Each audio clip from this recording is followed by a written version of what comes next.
श्री हरि सत्य का महत्व समझ में आ जाने के बाद जरा सा भी सत्य का अपलाप बहुत ही असहाय मालूम होता है।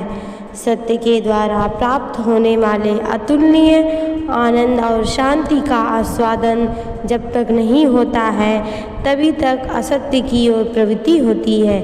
श्री भगवान में पूर्ण विश्वास होने पर भी असत्य छूट जाता है। आसक्ति मोह प्रमादवश ही मनुष्य झूठ बोलता है और उसके द्वारा सफलता की संभावना मानता है। मनोरंजन के लिए भी झूठ बोलना प्रमाद ही है। स्वभाव बिगड़ जाने पर असत्य त्याग अवश्य ही बड़ा कठिन हो जाता है, परंतु यह नहीं मानना चाहिए कि वह झूठ ही नहीं सकता।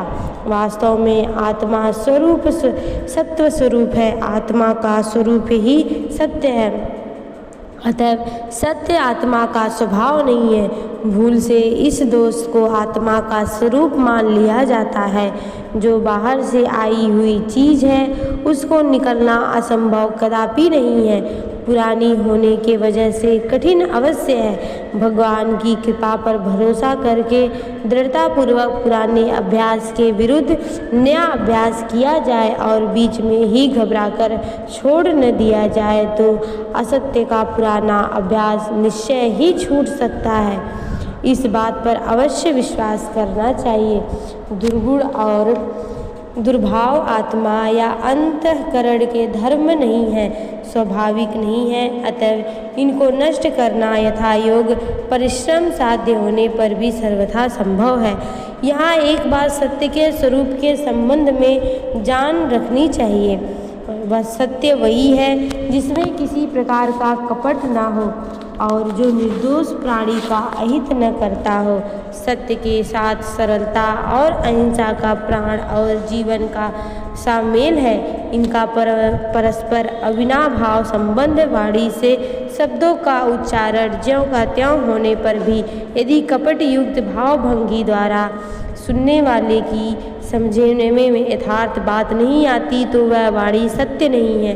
इसके विपरीत शब्दों के उच्चारण में एक अक्षर की या वाक्य की यथार्थता न होने पर भी यदि सुनने वाले को ठीक समझा देने की नियत इशारों या भावों का प्रयोग करके उसे यथार्थ समझा देने की सरल चेष्टा होती है तो वह सत्य है। उच्चारण में वाणी की प्रधानता होने पर भी सत्य का वास्तविक संबंध मन से ही है।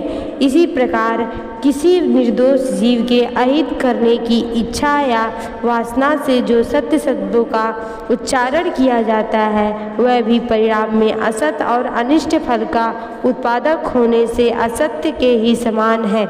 मन वचन तथा तन में कहीं भी छल न होकर जो सर्वहित दृष्टया सरल भाषण होता है वही वास्तविक सत्य है।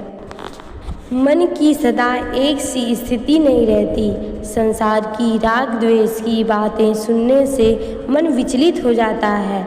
हर हालत में प्रभु की कृपा का समान भाव से दर्शन नहीं हो पाता।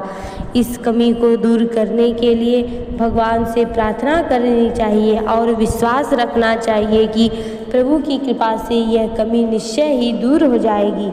भगवान की कृपा के सामने कोई बाधा या कोई कमी ठहर ही नहीं सकती। वह कृपा तुम पर अपार असीम है, यह निश्चय दृढ़ रखना चाहिए। जहाँ मोह होता है वहाँ सहज ही ऐसी कामना होती है।